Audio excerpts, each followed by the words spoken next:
अच्छा, we are starting with a new paper जो कि जून 21 है। पेपर 1 वेरिएंट 2 1 घंटे का पेपर है एज ऑलवेज। तो स्टार्ट करते हैं। सबसे पहला क्वेश्चन जो यहाँ पर हमें ये पूछ रहा है tourist visits the coast for a holiday. On her first day she visits the local tourist office for information, goes for a swim in the sea, spends the evening enjoying the view of the coastline, and rents a campsite for an overnight stay. Which activities involve economic goods and which involve free goods? सबसे पहले तो इन दोनों के बीच में आपको पता होना चाहिए बिल्कुल खतरनाक तरीके से फर्क। बहुत फर्क है इन दो गुड्स में। अगर सबसे पहले मैं आपके सामने यहाँ पर बात करता हूँ फ्री गुड के बारे में, तो फ्री गुड कौन से गुड होते हैं? देखो, फ्री गुड वो गुड होते हैं जिनकी डिमांड एंड सप्लाई इक्वल होती है एट जीरो प्राइस। सबसे पहली बात, ये तुम कहते हो ना कि फ्री गुड फ्री होता है, ये स्टेटमेंट सही नहीं होती। बोलो demand and supply is equal at zero price. फिर आपको ये पता होना चाहिए in order to enjoy free goods you do not need resources. सही है, फॉर इट्स एंजॉयमेंट।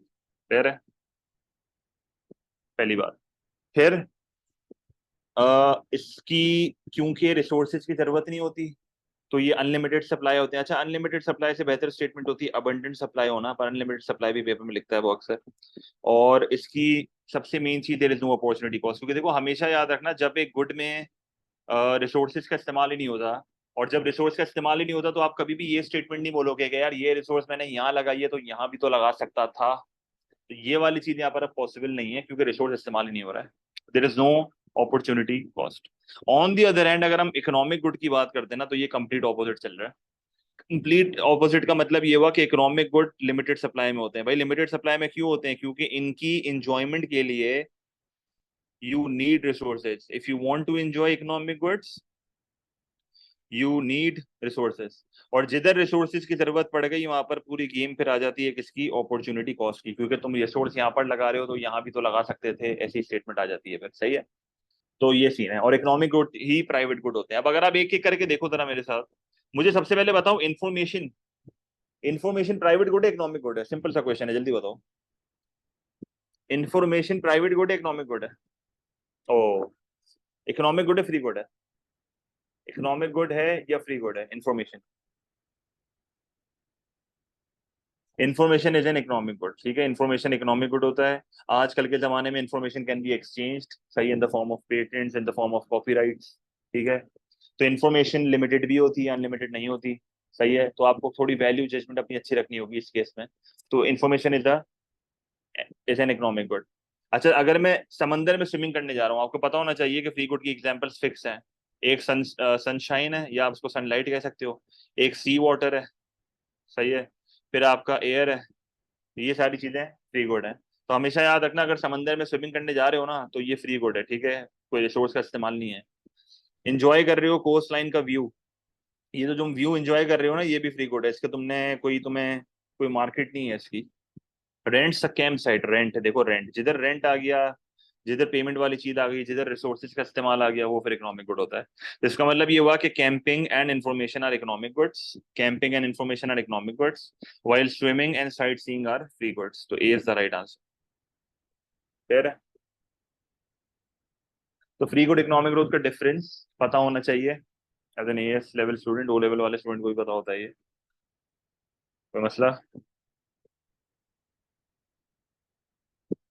उसके बाद question number 2, which aspect of a planned economy might be viewed unfavorably by a consumer but favorably by a producer? देखो, planned economy वो economy होती है जहां पर सिर्फ और सिर्फ पब्लिक सेक्टर होता है। ठीक है, ये तो हमें पता है, गवर्नमेंट होती है। अब कह रहा है कि ऐसा कौन सा एस्पेक्ट है जो कि प्लान्ड इकोनॉमी का, जो कि कंज्यूमर को पसंद नहीं होगा पर प्रोड्यूसर को पसंद होगा? तो दोनों को ब्यूरोक्रेटिक सिस्टम पसंद नहीं होगा, पहली बात। स्लो डिसीजन मेकिंग होती है। A long response time to changing economic events, again both the consumer and producer dislike it. An absence of incentives to work and produce, again both of them dislike it। तो D answer होगा। Can emphasis on the production of capital good, क्यों?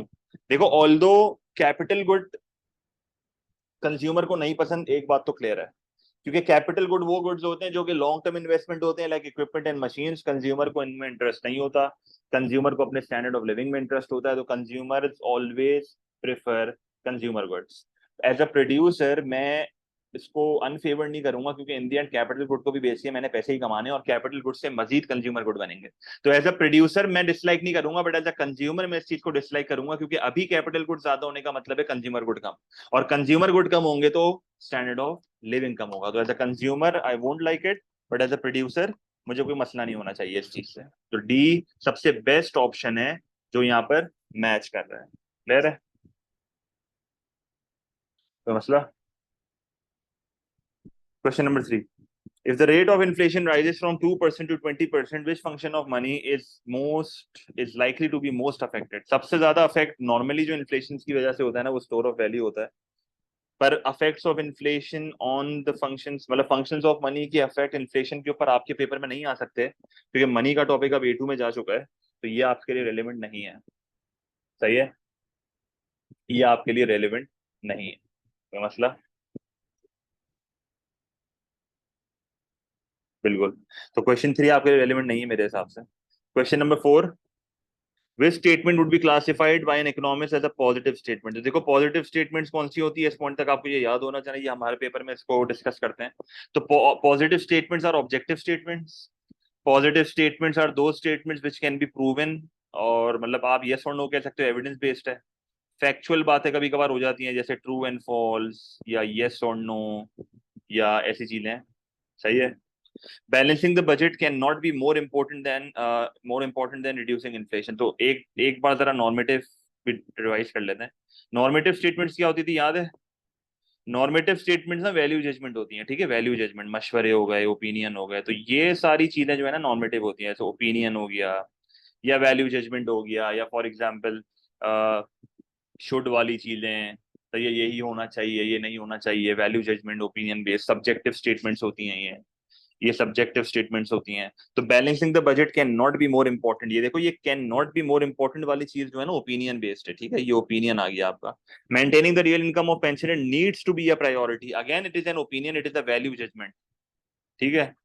The government should increase in direct taxation, again it is a value judgement कि government को बढ़ाना चाहिए, ये opinion है। The government will not increase the direct taxation, देखो ये factual बात है, यस और नो, बढ़ाइए कि नहीं बढ़ाइए। The government will not increase direct taxation, तो ये एक ऐसी स्टेटमेंट है जिसको आप कह सकते हो कि ये पॉजिटिव में काउंट होगी, बाकी सारी नॉर्मेटिव। ठीक है, कोई मसला? बिल्कुल ऐसा ही। Question number 5, which statement about price elasticity of supply is correct? ऐसी कौन सी स्टेटमेंट है जो प्राइस इलास्टिसिटी ऑफ सप्लाई के अकॉर्डिंगली करेक्ट है? It can not be changed in the short run, it increases as the time period length. ये बिल्कुल perfect answer है। जैसे जैसे टाइम गुजरता है वैसे वैसे पीईएस भी बढ़ता है, आपको ऑलरेडी पता ही ये बात। सही है, शॉर्ट एंड लॉन्ग रन वाली कहानी है। जैसे जैसे वक्त गुजरता है पीईएस बढ़ता है, बढ़ने का मतलब क्या होता है? इलास्टिक की तरफ जा रहा है, मोर देन वन की तरफ जा रहा है। It is infinite in the momentary time period, ठीक है, momentary time period, it is zero in the long run. B सबसे बेस्ट ऑप्शन मैच कर रहा है, बाकी ऑप्शन गलत क्यों है वो मेरे हिसाब से देखने की जरूरत नहीं है, बिल्कुल लॉजिकल है। तो 5 का आंसर बी है, जो कि मेरे ख्याल में सिंपल है। The price elasticity of demand for a firm's product is equal to 1 for all price changes. जब PED equals to 1 होता है, this means that the demand is unitary, मतलब elasticity is unitary. Unitary demand में क्या होता था आपको याद है? कि एज अ प्रोड्यूसर अगर मैं प्राइस को 10% से बढ़ाता हूँ तो मेरी क्वांटिटी डिमांडेड भी 10% से गिरती है, और मेरा रेवेन्यू या एक्सपेंडिचर रिमेन्स अनचेंज। और मैंने आपको ये भी बोला था कि यूनिटरी के केस में, यूनिटरी के केस में, सही है, बेटर ऑप्शन साथ वो था। यूनिटरी के केस में रेवेन्यू इज ऑलरेडी मैक्सिमाइज्ड, ठीक है? बेस्ट चॉइस क्वेश्चन वाली बात कर रहा हूँ। तो अगर आप ऑप्शंस देखो तो percentage increase in price will cause demand to fall by a larger percentage, तो ये इलास्टिक है कि प्राइस ज्यादा से कम से बढ़ रही है और क्वांटिटी ज्यादा से गिर रही है। अब percentage increase in price will cause demand to increase by the same percentage, भाई प्राइस के बढ़ने से डिमांड इंक्रीज थोड़ी होती है, तो अजीब सी बात करिए। ऑल्दो सेम परसेंटेज है मान लिया, पर प्राइस के बढ़ने से डिमांड कब से बढ़ना शुरू हो गई? सही है। Quantity demanded will always be the same whatever the price, ऐसा कुछ भी नहीं होता, ये परफेक्टली इनइलास्टिक के केस में होता है। सही है, ये परफेक्टली इनइलास्टिक के केस में होता है।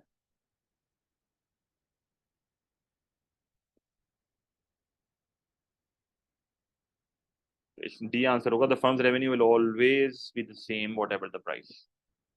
क्या मसला?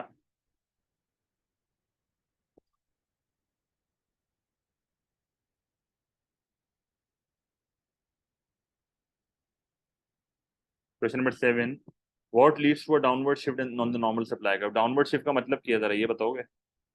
डाउनवर्ड शिफ्ट का मतलब क्या है सप्लाई कर्व में? अगर मैं कहता हूँ कि ये एक सप्लाई कर्व है जो कि अपवर्ड स्लोपिंग है, डाउनवर्ड शिफ्ट का मतलब क्या है? डाउनवर्ड शिफ्ट का मतलब है इंक्रीज है, देखो सप्लाई बढ़ रही है, नीचे की तरफ शिफ्ट आ रहा है। मतलब जब सप्लाई कर्व आपका राइटवर्ड शिफ्ट हो ना, तो राइटवर्ड शिफ्ट को यहाँ पर बोलते हैं डाउनवर्ड शिफ्ट। सही है, मैंने आपको ये पढ़ाते हुए भी ये चीज मैंने आपको बड़ी डिटेल में बताई थी। सही, तो डाउनवर्ड शिफ्ट का मतलब है कि बेसिकली सप्लाई जो है ना वो बढ़ रही है। सही है। अब सप्लाई क्यों बढ़ती है? जब नॉर्मली कॉस्ट क्या होती है, कम। ठीक है, तो एक एक करके ऑप्शन देख लेते हैं। Arise in the cost of transporting goods. देखो जब कॉस्ट बढ़ती है ना तो सप्लाई कम होती है। सही है। जब कॉस्ट बढ़ती है तो सप्लाई क्या होती है भाई? कम होती है। अराइज इन द प्रोडक्टिविटी, ये इसका आंसर होगा, क्योंकि प्रोडक्टिविटी बढ़ेगी तो कॉस्ट कम होगी, कॉस्ट कम होगी तो सप्लाई जो है वो बढ़ जाएगी, तो B is the right answer. सही है। A rise in the rate of sales, again indirect tax बढ़ रहा है तो कॉस्ट बढ़ जाएगी। A rise in the wage rate, again cost बढ़ रही है तो सप्लाई घट जाएगी। ठीक है, तो 7 का आंसर बी होगा, मेरे ख्याल में आसान था। A market is in equilibrium with 100 units of the product sold at a price of $10 each। ठीक है, तो पहले डायग्राम बना लेते हैं जरा। स्टेप बाय स्टेप करोगे, एमसीक्यूज कभी भी गलत नहीं होंगे। सही था, यहाँ पे मैंने बना लिया डिमांड, यहाँ पे मैंने बना लिया supply. This is supply, this is demand. ये आ गया इक्विलिब्रियम प्राइस, इक्विलिब्रियम क्वांटिटी। ये आपकी आ गई प्राइस, ये आपकी आ गई क्वांटिटी, ये आपकी आ गई इक्विलिब्रियम। सही है। अच्छा, आपने क्या करा, आपने यहाँ पर लिख दिया $100, नहीं, $10, और यहाँ पर आपने लिख दिया 100 यूनिट्स। सही है। अच्छा, कह रहा है the price elasticity of supply is +2। ठीक है, तो the price elasticity of supply is +2 while the price elasticity of demand is -1। तो price elasticity of demand is -1। अच्छा, तो -1 का मतलब तो ये हुआ कि डिमांड का यूनिटरी है। तो डिमांड का अगर यूनिटरी है ना, तो यूनिटरी डिमांड का बना लेते तो बेहतर हो जाएगा। तो यूनिटरी डिमांड का वैसा होता है, थोड़ा रेक्टेंगुलर हाइपरबोला टाइप बनता है, याद है? तो रेक्टेंगुलर हाइपरबोला बना दिया। अब जरा पढ़ते हैं क्या बोल रहे हैं। What will be the state of market if minimum price of $1 is imposed. अच्छा, अगर $10 पे अभी इक्विलिब्रियम है और $1 का मिनिमम प्राइस है, तो ऑब्वियस सी बात है ये एक अफेक्टिव मिनिमम प्राइस है, क्योंकि ये प्राइस को बढ़ा रहा है। ठीक है, तो ये हो जाएगा पीएम। तो ये एक अफेक्टिव मिनिमम प्राइस है क्योंकि ये अबव द इक्विलिब्रियम है। अब आपको ये चीज याद होगी कि जब प्राइस बढ़ती थी तो मिनिमम प्राइस जब इफेक्टिव लगता था तो क्वांटिटी डिमांडेड कम होती थी पर क्वांटिटी सप्लाइड बढ़ती थी, और जिसकी वजह से क्वांटिटी सप्लाइड क्वांटिटी डिमांड को एक्सीड करती थी, तो मार्केट में क्या हो जाता था, सरप्लस हो जाता था। तो ये देखो, ये क्वांटिटी डिमांड कम कर दी और क्वांटिटी सप्लाइड बढ़ा दी, क्वांटिटी डिमांड कम कर दी और क्वांटिटी सप्लाइड क्या कर दी, बढ़ा दी। तो ये क्वांटिटी सप्लाइड है, ये देखो बढ़ गई, और क्वांटिटी डिमांड देख लो क्या हो रही है, क्वांटिटी डिमांड देख लो क्या हो रही है, कम हो रही है। कोई मसला, कोई सवाल?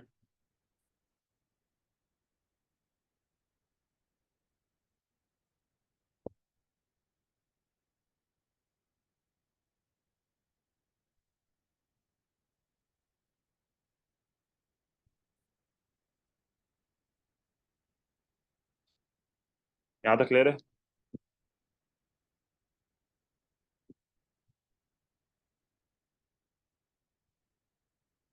सही है। अब मुझे देखना है कि क्वांटिटी सप्लाइड कितनी है, क्वांटिटी डिमांड कितनी है, क्योंकि सवाल में यही पूछ रहा है। देखो मुझे इतना तो पता चल गया कि मार्केट में सरप्लस है। सरप्लस का मतलब क्या होता है, याद है ना? Excess supply. मुझे इतना तो पता चल गया मार्केट में सरप्लस है, तो ये दो ऑप्शन तो हटा दो।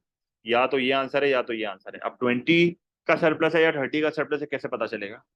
इसके लिए थोड़ी ख्वारी करनी पड़ेगी मेरे हिसाब से, पीईएस निकालना पड़ेगा। देखो पीईएस क्या है, +2 इज इक्वल टू, पर क्वांटिटी नहीं पता ना मुझे, तो मुझे क्वांटिटी सप्लाइड देखनी है, तो पीईएस से मुझे क्वांटिटी सप्लाइड पता चल जाएगा। पीईएस का फॉर्मूला क्या होता है, याद है? Percentage change in QS divided by percentage change in price. अच्छा, पीईएस ये मुझे दे चुका है, परसेंटेज चेंज इन प्राइस भी मुझे पता है। मुझे बता दो परसेंटेज चेंज इन प्राइस कितना है। पहले मेरी प्राइस थी 10, ये ओल्ड है, ये न्यू है। तो जब परसेंटेज चेंज निकालोगे, तो जब प्राइस $10 से $11 जा रही है, तो there is an increase of 10%। तो 10% से प्राइस बढ़ी, तो percentage change in quantity supplied कितना होगा, percentage change in quantity supplied होगा +20%। तो अगर मैं क्वांटिटी सप्लाइड को 20% से बढ़ाता हूं, तो अभी करंटली कितनी है? देखो, फोकस करते रहो, मुश्किल एमसीक्यू है। करंटली कितनी है क्वांटिटी, 100। जब मैं 100 में 20% को ऐड कर दूंगा, तो कितनी हो जाएगी क्वांटिटी सप्लाइड? क्वांटिटी सप्लाइड कितनी हो जाएगी बेटा, एक्टिव हो जाओ थोड़ा। क्वांटिटी सप्लाइड कितनी हो जाएगी? 120, तो आपकी क्वांटिटी सप्लाइड हो गई 120। अब आपको क्वांटिटी डिमांड निकालनी है। पीडी कैसे निकलता है आपको याद होगा, percentage change in quantity demanded divided by percentage change in price. सही है। तो पीडी कितना है, -1। -1 is equals to X, again quantity demand नहीं पता, परसेंटेज चेंज इन प्राइस है 10% का, परसेंटेज चेंज इन प्राइस है 10% का। अब पीडी नेगेटिव होता है तो इसका मतलब ये हुआ कि आपका percentage change in quantity demanded जो है वो होगा बेसिकली -10%। -10%। तो 100 में से जब तुम 10% को हटाओगे तो तुम्हारे पास यहाँ पर आंसर आएगा 90 यूनिट्स का। तो आप देखो quantity supplied is 120 while quantity demand is 90। इसका मतलब सरप्लस कितने का हुआ, 30 का सरप्लस हुआ। तो इस हिसाब से आंसर क्या होगा, डी होगा। तो रिपीट कर रहा हूँ, शुरू से मैंने क्या बोला है। सबसे पहले इसने मुझे बोला था कि 100 यूनिट $10 का इक्विलिब्रियम है, मैंने बना लिया। फिर इसने बोला $11 से प्राइस बढ़ी, मैंने वो भी बना लिया। मुझे पता है क्वांटिटी डिमांड पीछे आएगी, क्वांटिटी सप्लाइड आगे आएगी, पर मुझे ये नहीं पता था कि क्वांटिटी डिमांड कितनी होगी, क्वांटिटी सप्लाइड कितनी होगी। उसके लिए मुझे नॉलेज मिली थी पीईएस और पीईडी की। तो पीईएस पीईडी के फॉर्मूले में मैंने क्यूडी और क्यूएस को एक्स रख के परसेंटेज चेंज निकाला और 100 यूनिट में से परसेंटेज चेंज के साथ खेल के क्यूडी और क्यूएस निकाल लिया, जिससे मुझे पता चल गया कि मार्केट में सरप्लस है और सरप्लस कितना है। तो 8 का आंसर विल बी डी। तो मैं इस पर इतना टाइम नहीं लगाऊंगा एमसीक्यू पे, इसको आप बाद में भी एब्जॉर्ब कर सकते हो, अभी इसका काफी है इतना टाइम। तो क्वेश्चन नंबर 9 ये कह रहा है the diagram shows the market for meat at equilibrium X. तो इक्विलिब्रियम मेरा एक्स है, तो this is S1, this is D1। ठीक है। The cost of producing meat rises ना, तो मीट की कॉस्ट बढ़ रही है, तो मीट की जब कॉस्ट बढ़ेगी तो मीट की सप्लाई क्या होगी, कम। तो मीट की सप्लाई को कम कर दो। तो मीट की जब सप्लाई को कम करोगे तो पीछे की तरफ आओगे, करंटली तुम एक्स पे हो। जब तुम पीछे की तरफ आओगे तो ये स्टेप नंबर 1 होगा, तुम आ जाओगे यहाँ पे, अभी तुम फिलहाल यहाँ पर हो। अच्छा, फिर आगे इसने लिखा हुआ है and there is a trend for consumers to change from meat to a vegan diet. तो बेसिकली मैं क्या कर रहा हूँ, कंज्यूमर का टेस्ट चेंज हो रहा है, और जब टेस्ट चेंज होता है तो ऑब्वियसली मीट से लोग जा रहे हैं वीगन डाइट के ऊपर। तो ऑब्वियसली डिमांड फॉर मीट जो होगी ना वो बेसिकली फॉल होगी, and demand falls to the left, जिसकी वजह से स्टेप नंबर 2 होगा। और ये आपका डिमांड कब आ जाएगा, पीछे। तो आपका आपका आंसर क्या हो जाएगा, 9 का आंसर हो जाएगा ए। सही है। तो डुअल केसेस में, हाँ, तो डुअल केसेस में देखो सबसे पहला तरीका ये होता है कि आप पहले सप्लाई डिमांड बना लो। ठीक है, एक केस पढ़ के वो अप्लाई करो, पहले एरोस बनाओ, यहाँ आ गए।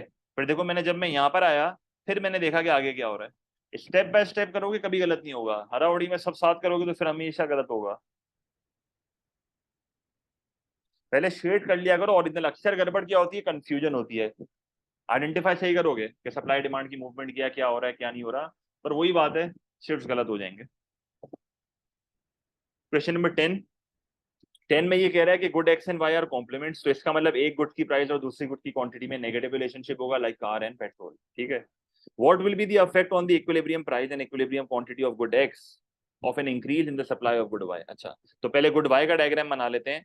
ये कह रहा है कि गुड वाई की सप्लाई इंक्रीज हो रही है, इसका मतलब गुड वाई का अगर मैं मार्केट का ग्राफ बनाऊं तो गुड वाई का सप्लाई कर्व क्या हो रहा है, गुड वाई का सप्लाई कर्व जो है वो एक तरह से राइटवर्ड शिफ्ट हो रहा है। तो यहाँ पर तुमने एक मार्केट का डायग्राम बनाया, equilibrium price and equilibrium quantity, बिल्कुल सेफ साइड पे खेलने, price of Y, quantity of Y, supply demand equilibrium price and quantity. ठीक है। फिर उसके बाद तुमने क्या करा, तुमने जो है वो गुड वाई की सप्लाई को करा राइटवर्ड शिफ्ट। तुमने जैसे ही गुड वाई की सप्लाई को करा राइटवर्ड शिफ्ट तो सप्लाई इसकी बढ़ गई। अब जैसे ही इसकी सप्लाई बढ़ गई तो मार्केट में सरप्लस हुआ।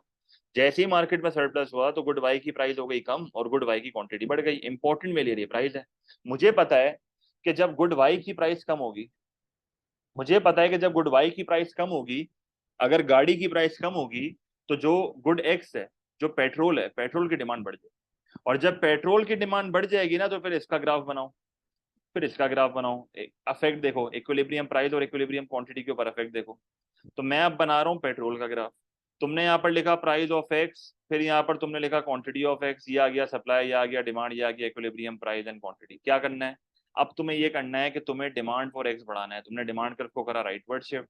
जैसे ही एक प्रोडक्ट की डिमांड बढ़ती है मार्केट में उसकी शॉर्टेज होती है, जैसे ही शॉर्टेज होती है तो प्राइस बढ़ती है। तो इक्विलिब्रियम प्राइस भी बढ़ रही है, इक्विलिब्रियम क्वांटिटी भी बढ़ रही है। तो ऑप्शन कौन सा होगा, equilibrium price of x increase हो रही है, इक्विलिब्रियम क्वांटिटी ऑफ एक्स भी क्या हो रही है, इंक्रीज। तो आंसर क्या होगा, क्वेश्चन नंबर 10 का आंसर होगा डी। क्वेश्चन नंबर 10 का आंसर क्या होगा, डी होगा। क्लियर है।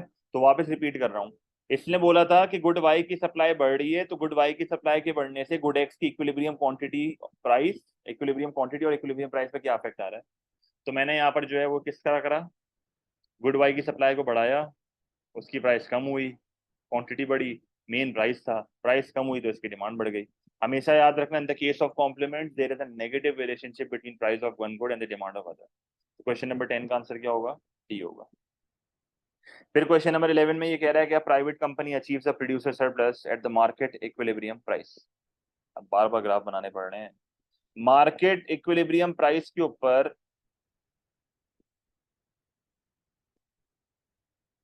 मार्केट इक्विलिब्रियम प्राइस के ऊपर ये कह रहा है कि प्रोड्यूसर सरप्लस है, और तो इक्विलिब्रियम प्राइस निकाल लेते हैं पहले। ये आ गया प्राइस, ये आ गई क्वांटिटी, सप्लाई डिमांड, सही। तो आपने इक्विलिब्रियम प्राइस निकाल ली और इक्विलिब्रियम क्वांटिटी निकाली। अब जाहिर सी बात है, मुझे पता है कि दिस इज प्रोड्यूसर सरप्लस, ऐसा ही है। Area below the market price above the supply. What might reduce the size of the private companies producer surplus, मतलब कह रहा है कि ऐसी कौन सी चीज होगी, ऐसी कौन सी चीज होगी क्वेश्चन नंबर 11 में, कि जिससे जो है वो बेसिकली क्या हो जाए, प्रोड्यूसर सरप्लस का साइज रिड्यूस हो जाए। Private companies choose to prioritise profits over consumer needs, नहीं। Private companies start to pay dividends, नहीं। The government fixes the price of electricity below the market price, अगर government ने price fix कर दी below the market price तो इससे producer surplus reduce तो हो सकता है वैसे, ठीक है, ये एक ऑप्शन पॉसिबल है।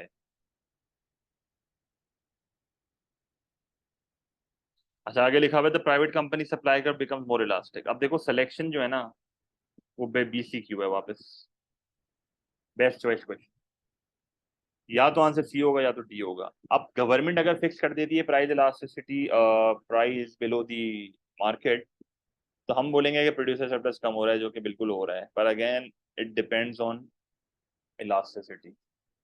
प्रोड्यूसर सरप्लस पे क्या चेंज आएगा, डिपेंड्स ऑन PES। तो ये डिपेंड है इसके, क्या इससे बेहतर ऑप्शन अवेलेबल है, क्या इससे अच्छा ऑप्शन हमारे पास सवाल में है। तो अगर आप ऑप्शन डी देखो, the private company supply curve becomes more elastic. अगर supply curve becomes more elastic, let say मैं कहता हूँ कि this is my supply curve now, flatter हो गया। जब सप्लाई कर्व फ्लैटर होगा तो क्या मैं ये कह सकता हूँ कि definitely producer surplus will reduce.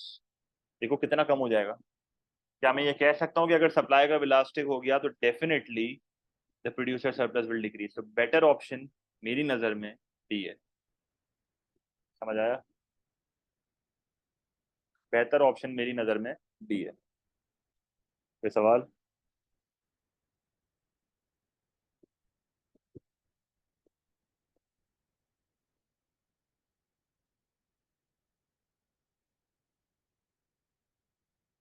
सही है।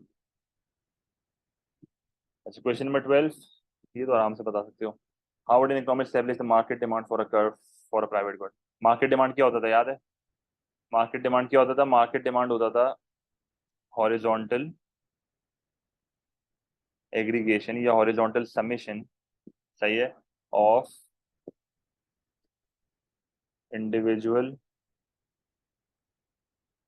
डिमांड कर्व, सही है। तो बेसिकली होता ये था, मैं रफ अगर बना के दिखाऊँ ना, ये एक डिमांड है, ये एक डिमांड है, तो ये इंडिविजुअल ए है, ये इंडिविजुअल बी है, और इन दोनों को मिला के लेट से मैं कहता हूँ कि मार्केट बन रही है। सही है। तो बेसिकली होता क्या था, अगर आपको याद हो हल्का सा भी, मैंने आपको बताया था, लेट से मैं कहता हूँ एक सर्टेन प्राइस है जो कि तीनों पे मैं देख रहा हूँ, और एक सर्टेन प्राइस पे ए 5 डिमांड कर रहा है, बी 10 कर रहा है, तो दोनों को मिला के मार्केट कितनी है, 15। तो आप हॉरिजॉन्टली इंडिविजुअल डिमांड कर्व्स को आपस में ऐड कर रहे हो, 5 + 10 = 15, तो ये मार्केट डिमांड है। तो by combining the individual demand curves horizontally will lead to market demand, सही है। By combining the individual demand curves horizontally will lead to market demand, तो 12th answer will B D, ठीक है। Knowledge of which combination of demand elasticities would be relevant to a firm trying to increase its revenue, तो कौन सी knowledge revenue के लिए जरूरी है, elasticities of demand. हर elasticity of demand will help the producer to maximize total revenue. तो PED, XCD, YED is the right answer, सही है। What will definitely stop following the nationalization of an industry, तो nationalization क्या होती है, when a private sector firm is sold to public sector, ownership transfer हो जाती है गवर्नमेंट के पास, ठीक है। अच्छा, नेशनलाइजेशन के टाइम पे एक चीज डेफिनेटली स्टॉप हो जाती है, that are the dividend payments to industry share holders. Obviously when when an industry is sold to the government, तो शेयर होल्डर डिविडेंड वाली पेमेंट्स जो है वो फिलहाल के तौर पर खत्म हो जाएंगी, क्योंकि ओनरशिप पूरी पब्लिक सेक्टर के पास आ गई है। Job losses among the industries work होते द क्वेश्चन मार्क, हमें अभी आइडिया नहीं है, वैसे नॉर्मली तो कमी होनी चाहिए, but better answer is A. Price increases for the industry's product, again the closure of unprofitable factory industry, again question mark. तो डेफिनेटली स्टॉप की अगर मैं बात करूँ ना, हर हाल में स्टॉप होगा, तो डिविडेंड तो हर हाल में स्टॉप होगा। तो A is the right answer. Although आपके सिलेबस का पार्ट ये नहीं है। Nationalization is of A2 now, privatization, nationalization. Question number 15. The diagram shows the effect of the government introducing a subsidy on a product. What are the effects of subsidy on government spending and consumer spending? तो पहले government spending देख लें। अगर मुझे ये देखना है कि गवर्नमेंट की जेब से कितना पैसा गया है सब्सिडी का, तो कैसे देखूंगा? आप क्या करोगे, आप बेसिकली पर यूनिट सब्सिडी को मल्टीप्लाई कर दोगे न्यू क्वांटिटी ट्रेडेड से। जब आप पर यूनिट सब्सिडी को मल्टीप्लाई कर दोगे न्यू क्वांटिटी ट्रेडेड से, आपके पास आ जाएगा सिस्टम। तो क्या करोगे, per unit subsidy new quantity traded से देखते हैं। पर यूनिट सब्सिडी कैसे देखते हैं? पर यूनिट सब्सिडी कैसे देखते हैं? Vertical distance between two suppliers at the new quantity traded, तो न्यू क्वांटिटी ट्रेडेड 120 है, तो ये देखो vertical distance between two suppliers आ गया। आ गया नहीं आया? तो ये आ गया 12, ये आ गया 8। ठीक है, तो बेसिकली ये 12 है और ये 8 है, तो इसका मतलब पर यूनिट सब्सिडी कितनी है? Per unit subsidy is $4। Quantity कितनी है? 120। तो दोनों को जब मल्टीप्लाई करूंगा तो क्या आंसर आएगा? 480। तो गवर्नमेंट का एक्सपेंडिचर कितने से बढ़ जाएगा? 480 से बढ़ जाएगा, तो इंक्रीजेस बाय $480 मिलियन। अच्छा मिलियन, 480 डॉलर, 480 मिलियन डॉलर्स। अच्छा फिर कह रहा है कंज्यूमर की स्पेंडिंग। अच्छा कंज्यूमर की स्पेंडिंग तो इक्विलिब्रियम से निकालूंगा। कंज्यूमर का एक्सपेंडिचर कैसे पता चलता है, याद है? कंज्यूमर का एक्सपेंडिचर कैसे पता चलता है? रेवेन्यू एक्सपेंडिचर एक ही बात है, तो P टाइम्स Q। तो पहले क्या करोगे, initial price multiply by initial quantity. Initial price क्या थी? 10, इनिशियल क्वांटिटी थी, आती 100। तो क्या करो, लाइन बना लेते हैं यहाँ पे। इनिशियल क्वांटिटी 10 थी, इनिशियल प्राइस क्या थी? 100 थी। सप्लाई का राइटवर्ड शिफ्ट होता है सब्सिडी की वजह से। तो $10 multiply by 100 is equal to 1000। तो पहले मेरा एक्सपेंडिचर था 1000 का, पर अब न्यू प्राइस जो है वो आफ्टर सब्सिडी क्या है?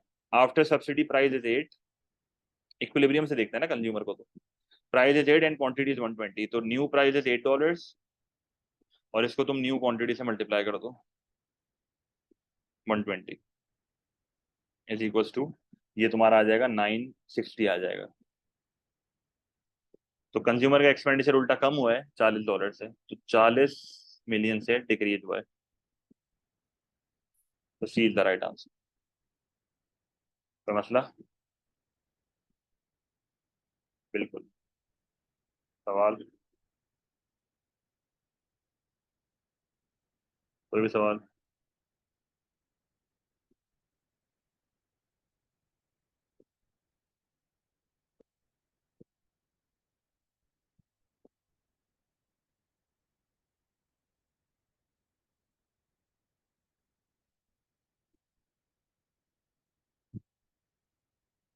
ठीक है।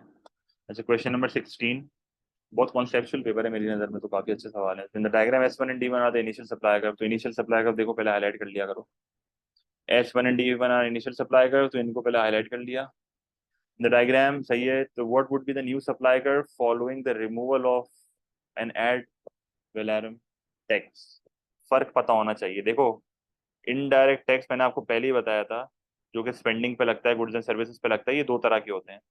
एक जो इनडायरेक्ट टैक्स आप हमेशा देखोगे ना वो स्पेसिफिक होता है, और एक जो आप देखोगे वो कौन सा होता है, एड वैलोरम।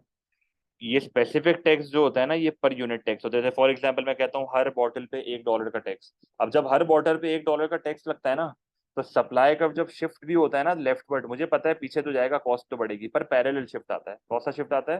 पैरेलल। क्योंकि vertical distance between to supply curves is the per unit tax. ठीक है, और वो हमेशा सेम रहता है, क्योंकि हर हर यूनिट पे $1 है ना, हर यूनिट पे $1 है। एड वैलोरम का सबसे बड़ा मसला ये होता है कि it is a percentage tax. ये परसेंटेज टैक्स है, इसका सबसे बड़ा मसला ये है। लेट्स से मैं कहता हूँ 10%, फॉर एग्जाम्पल, एग्जाम्पल के तौर पे लेट्स से मैं कहता हूँ कि 10% का टैक्स है। अब लेट्स से मैं कहता हूँ मेरा बिल आया $10, तो 10% से मल्टीप्लाई करूंगा तो $1 का टैक्स होगा। लेट्स से मैं कहता हूँ मेरा बिल आया $20, तो 10% का टैक्स दूंगा तो $2। अगर मैं कहता हूँ मेरा बिल आया $30, तो 10% का टैक्स दूंगा, जैसे जीएसटी हो गया, ये सब हो गया, ये परसेंटेज टैक्स होते हैं। अब जब तुम इसका ग्राफ बनाओगे ना, तो मगरमच्छ के मुंह की तरह मुंह खुलेगा। तो ये मगरमच्छ की मुंह वाला सीन होगा यहाँ पे। जैसे इनिशियल सप्लाई कर होगा यहाँ पे, इनिशियल सप्लाई कर किधर होगा, इनिशियल सप्लाई कर होगा ये। अब तुम पैरेलल पीछे शिफ्ट ही करोगे, नॉन पैरेलल शिफ्ट करोगे, क्योंकि डिस्टेंस बढ़ रहा है। यहाँ पर तो ऐसा था ना कि भाई हर यूनिट पे $1 है, तो डिस्टेंस सेम ही रहना है, डिस्टेंस सेम ही रहना है। पर यहाँ पर अब डिस्टेंस सेम नहीं रहना है, यहाँ पर आपका सप्लाई करवाएगा पीछे, यहाँ पर आपका सप्लाई करवाएगा पीछे, तुम्हारा सप्लाई कर पीछे आया, अब डाइवर्जेस अवे, डाइवर्जेस अवे। पहले था $1, फिर था $2, फिर था $3, तो it diverges away, the two supply curve diverges away. अब ये तो मैंने सब टैक्स लगाया है, मैंने तो कॉस्ट बढ़ाई है, अब कॉस्ट कम भी तो हो सकती है। तो कॉस्ट कम भी होगी तो एक पैरेलल राइटवर्ड शिफ्ट होगा और एक नॉन पैरेलल शिफ्ट होगा। सवाल में क्या बोला हुआ है, रिमूवल, रिमूवल है तो कॉस्ट कम है, कॉस्ट कम है तो सप्लाई क्या है, ज्यादा, और एड वैलेरम है। इसका मतलब ये हुआ what will be the new supply curve. अगर तो सी आंसर होता तो फिर ये स्पेसिफिक होता, पर इसने एड वैलेरम बोला है तो ये एड वैलेरम है, non parallel shift. This will be the right answer. मगरमच्छ के मुंह की तरह मुंह खुल रहा है, देखो, अब diverges away, it diverges away. तो 16 का answer will B D. Clear है?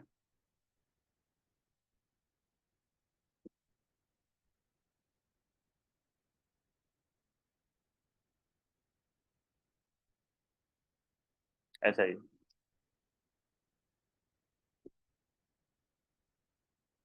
अच्छा, फिर आप अगर क्वेश्चन नंबर 17 देखो, तो क्वेश्चन नंबर 17 में ये क्या कह रहा है, the table shows sources of government revenue in the fiscal year for an economy. What is the total amount in dollar billions of tax revenue raised by indirect taxes? सही है। तो ये तो sale of a government asset is not a tax, tax on self employed ये income tax होता है।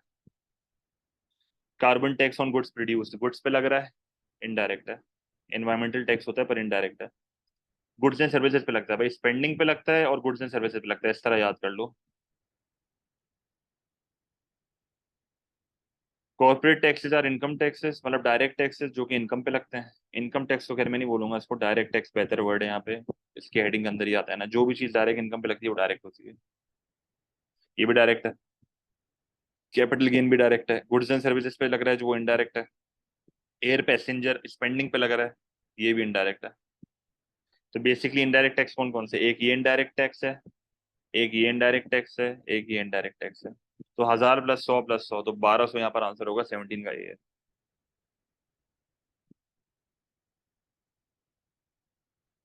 तो ये 17 का आंसर विल भी ये। ठीक है, गड़बड़ नहीं करना इसमें। Education from 4 to 16 years is in most developed countries is provided at zero price, financed by from taxation.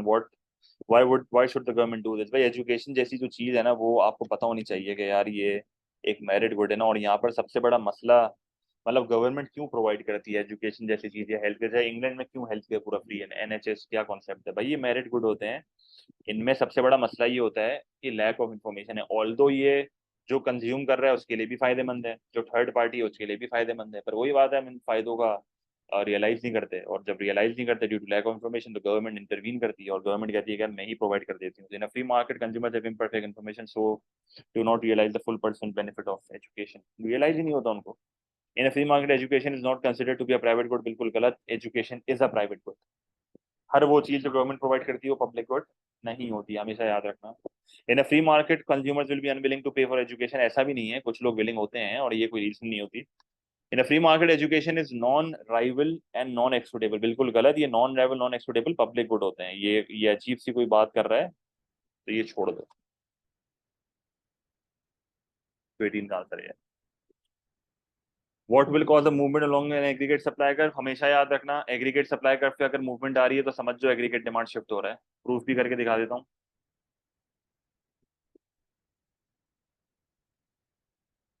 ठीक है,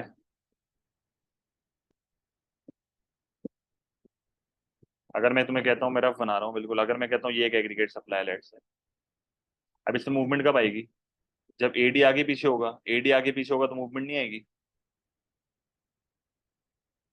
ऐसा ही है, एडी आगे पीछे होगा तो मूवमेंट आएगी।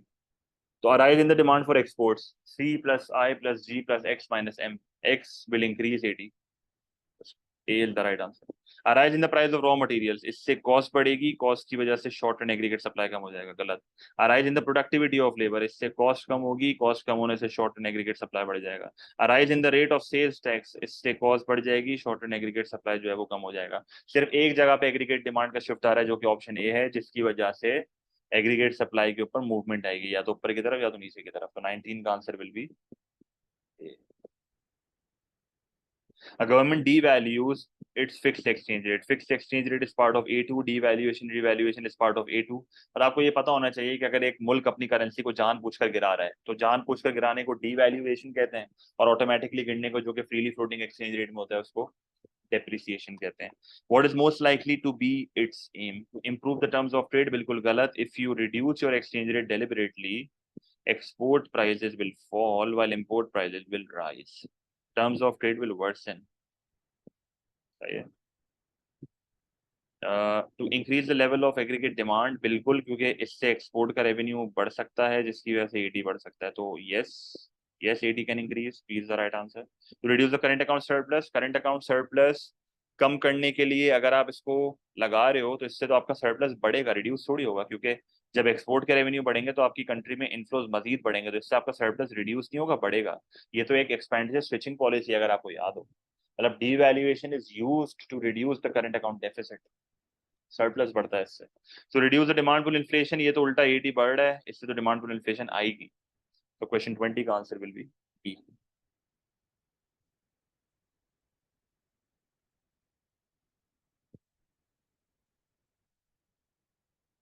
Question number 21, as part of its trade policy the government subsidies the cost of machinery used to manufacture goods for export। सही है। तो एक ट्रेड पॉलिसी है जिससे गवर्नमेंट ने क्या करा कि कॉस्ट ऑफ मशीनरी जो कि एक्सपोर्ट वाली चीजें बनाती है ना, उनको सब्सिडी दे दी। तो जब आप उसको सब्सिडी दोगे, जाहिर सी बात है एक्सपोर्ट इंडस्ट्री को, तो उनकी कॉस्ट कम होगी जिसकी वजह से एक्सपोर्ट की प्राइस कम हो जाएगी।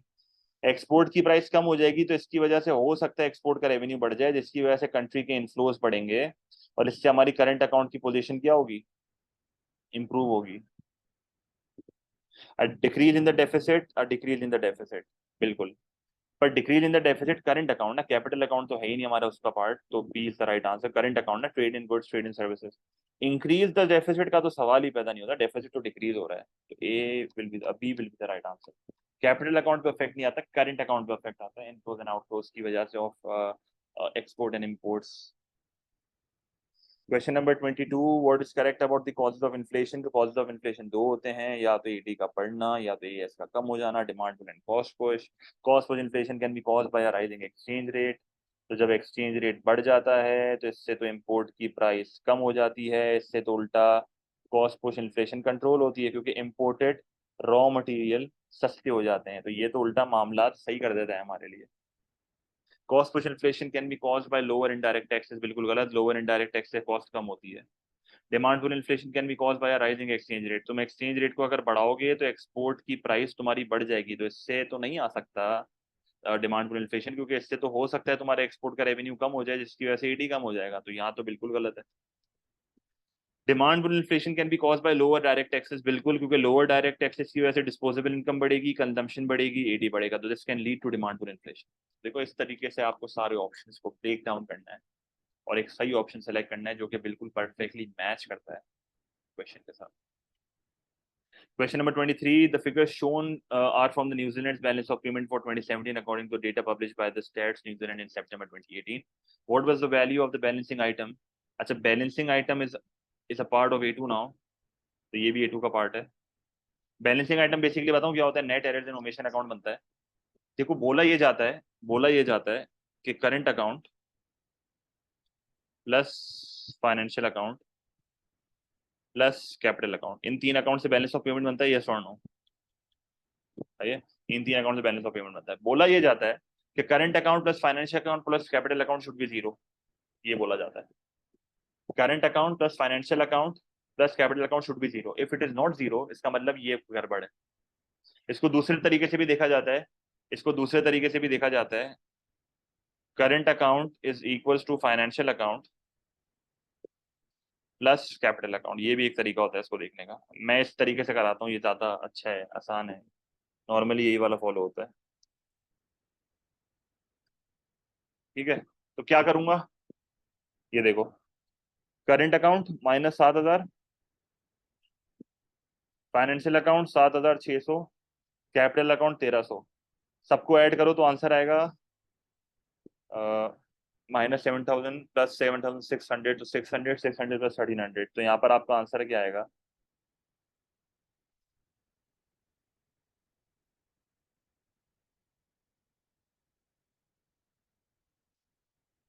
1,900 ना, 1,900 हमारा आंसर आ रहा है, तो यहाँ पर आपका आंसर क्या आ रहा है? 19। मतलब तो सिंपल कैलकुलेशन है, मैं लिख क्यों रहा हूँ, मतलब इन सबको तुम करो तो तुम्हारे पास आंसर आएगा 1,900, तो सी आंसर होगा। दूसरा तरीका, दूसरा तरीका क्या होता है ये भी मैं बता देता हूँ। दूसरा तरीका ये होगा, financial account is 7,600, capital account is 1,300, तो ये दोनों मिला के कितने हुए? 8,900, और ये तुम्हारा आ गया 7,000। ये देखो वापस इक्वल नहीं है, तो डिफरेंस जितने का आता है ना, वो नेट एंड नॉमिनेशन अकाउंट होता है। तो ये ऑल दो बैलेंसिंग फिगर उसमें A2 में जा चुका है, पर अगेन बहुत सिंपल सी चीज है, ये लॉजिकल चीज है, ये बैलेंस शीट की तरह है जो आप अकाउंटिंग में पढ़ते हो ना। Two statements are shown, a country can produce a good at a lower opportunity cost than another country, ये क्या है? कंपैरेटिव एडवांटेज है। A country can produce a greater quantity of good for the same quality of input than another country, greater quantity की बात हो रही है तो फिर एब्सोल्यूट एडवांटेज है।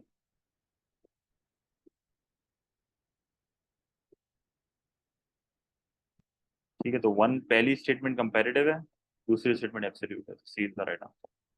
सही है। Question number 25, the diagram shows the effect of the introduction of tariff on good X and good Y. अच्छा, by country Y. What is the revenue in US million received by the producers of good X and country Y after the tariff is introduced? After the tariff is introduced ना, तो tariff के बाद वाली price ये है, और जो producers of country good x है, देखो गुड एक्स के ये प्रोड्यूसर्स है ना, तो डोमेस्टिक सप्लाई कितनी है? At $20, what is the domestic supply? This is the domestic supply. तो क्या करोगे, 20 को मल्टीप्लाई कर दोगे डोमेस्टिक सप्लाई से जो कि वो सप्लाई कर रहे हैं, द आंसर विल बी 2,000, तो D is the right answer. सही है। प्रोड्यूसर्स का पूछ रहा था ना, तो गुड एक्स के जो प्रोड्यूसर्स डोमेस्टिक हैं वो इतने हैं, इतना सप्लाई कर रहे हैं एट दिस प्राइस, तो 20 मल्टीप्लाई पे 30, 100 इज 2,000, तो डी आंसर होगा। कभी कभार चेंज भी पूछता है, तो चेंज कैसे करोगे? 10 मल्टीप्लाई पे 80 करके 800, और फिर 1,200 का डिफरेंस आ जाता है। Between 2011 and 2013, retailers reported that expenditure on domestically produced and imported goods have reduced. Retailer कह रहे हैं कि डोमेस्टिक कंजम्पशन भी कम हो गई है, इंपोर्टेड कंजम्पशन भी कम हो गई है बिटवीन 11 एंड 12 और 13। This was because consumers did not take out loans as the economy was in a recession. Recession का टाइम था, लोग लोन्स नहीं ले रहे थे। What is likely result of this? इसका इफेक्ट क्या होगा? A decline in a deficit of the trade account, ये बिल्कुल परफेक्ट आंसर है, क्योंकि एक चीज तुम यहाँ पर समझो कि इंपोर्ट्स क्या हो रहे हैं? कम। इंपोर्ट्स कम होंगे तो इसका मतलब कंट्री के आउटसोर्स क्या हो रहे हैं? कम। इससे आपकी कंट्री का करंट अकाउंट हमेशा क्या होता है? इंप्रूव नहीं होता। और ट्रेड आपका बेसिकली इंप्रूव नहीं होगा, ट्रेड अकाउंट मतलब आपकी ट्रेड पोजीशन इंप्रूव नहीं होगी क्योंकि इंपोर्ट कम हो रहे हैं। अ decline in the level of savings, savings level level decline होंगे, ऐसा बिल्कुल भी नहीं हो रहा, ये उल्टा खर्चा नहीं कर रहे। अ decline in terms of trade, again इसका कोई लेना देना नहीं है। डिक्लाइन इन अनएम्प्लॉयमेंट, अनएम्प्लॉयमेंट तो उल्टा बढ़ेगी। तो ए सही आंसर है मेरे हिसाब से, बड़ा सिंपल है। इंपोर्टेड कंजम्पशन कम होने का मतलब है ट्रेड पोजीशन इंप्रूव हो रही है, deficit on the trade account is reducing because imports are reducing.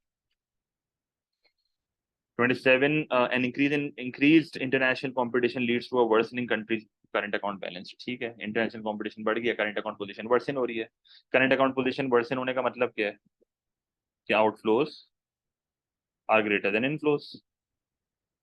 In the absence of any offsetting factors, how is this likely to affect the exchange rate? Exchange rate को कैसे affect करेगा? जब outflows ज्यादा होते हैं और inflows कम होते हैं, तो इसका मतलब करेंसी की सप्लाई ज्यादा है और डिमांड कम है। इसकी वजह से करेंसी की वैल्यू क्या होती है? कम। करेंसी बेसिकली डेप्रिशिएट हो रही है, खुद ब खुद हो रही है। करेंसी डेप्रिशिएट होती है तो आगे पूछ रहा है and the domestic cost push inflation, exchange rate के कम होने से इंपोर्ट प्राइस बढ़ जाती है। This can lead to imported inflation, क्योंकि इंपोर्ट महंगे होने की वजह से the imported raw material expensive now, the currency will depreciate while the cost push inflation will increase due to imported inflation, क्योंकि करेंसी के गिरने से the imports become expensive which can lead to imported inflation, which can lead to imported inflation. 27 का answer क्या होगा? 27 का answer होगा D. 28, why are higher interest rates together with increased taxation? अच्छा, इंटरेस्ट रेट का बढ़ाना is a contractionary policy and basically it is a contractionary monetary policy, while taxation को बढ़ाना is a contractionary fiscal policy. और contractionary policy आपको अगर मैं बता दूं, इसका काम एडी को कम करना होता है. जैसे इंटरेस्ट रेट अगर बढ़ेगा तो सी गिरेगा, आई गिरेगा, एडी कम होगा. टैक्सेस को तुम बढ़ाओगे तो डिस्पोजेबल इनकम कम होगी, कंजम्पशन कम होगी, एडी कम होगा. सही है. तो ये यहाँ पर सीन है. Because the contractionary monetary policy, अब ये कह रहा है कि why are higher interest rates together with increase taxation likely to cause domestic deflation. जाहिर है एग्रीगेट डिमांड को दोनों गिरा रहे हैं तो डिफ्लेशन तो आएगा, और बैड डिफ्लेशन आएगा क्योंकि एडी गिर रहा है, प्राइस लेवल कम हो जाएगा. डिफ्लेशन यही होता है. Because the contractionary monetary policy will override the expansionary. Fiscal policy expansionary है ही नहीं, हटा दो इसको, कॉन्ट्रैक्शनरी है. Because the monetary policy and fiscal policy will reinforce each other. बिल्कुल दोनों कॉन्ट्रैक्शनरी हैं. Because the monetary and fiscal policy involved will reinforce each other. दोनों कॉन्ट्रैक्शनरी है, दोनों एक दूसरे का साथ देंगी, दोनों मिलकर एडी को कम करेंगी. Because the expansionary monetary policy गलत, because the monetary policy and fiscal involved will cancel out each other गलत. So B is the right answer.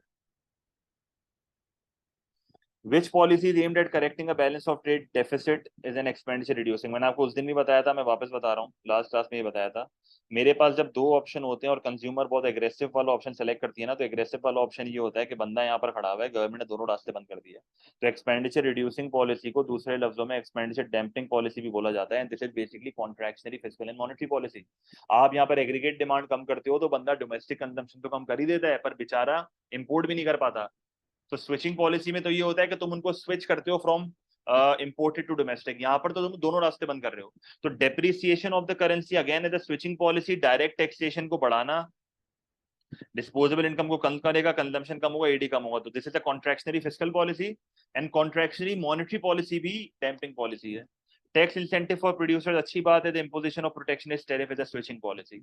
Switching damping policy या रिड्यूसिंग पॉलिसी मेरे हिसाब से नाम से नहीं आएंगी, पर आपको पता होनी चाहिए सारी.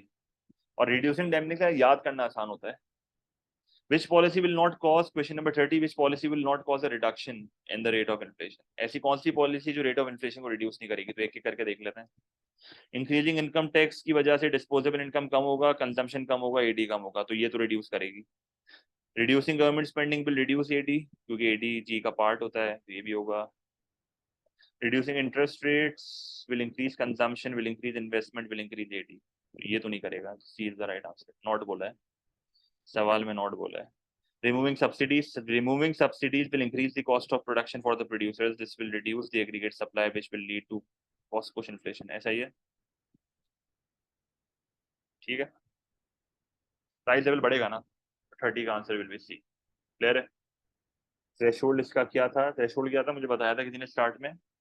इस पेपर का थ्रेशोल्ड क्या था? एक इस पे खाली इतना बता दो. 21 पे ए है. किसी के पास खुला हुआ है थ्रेशोल्ड?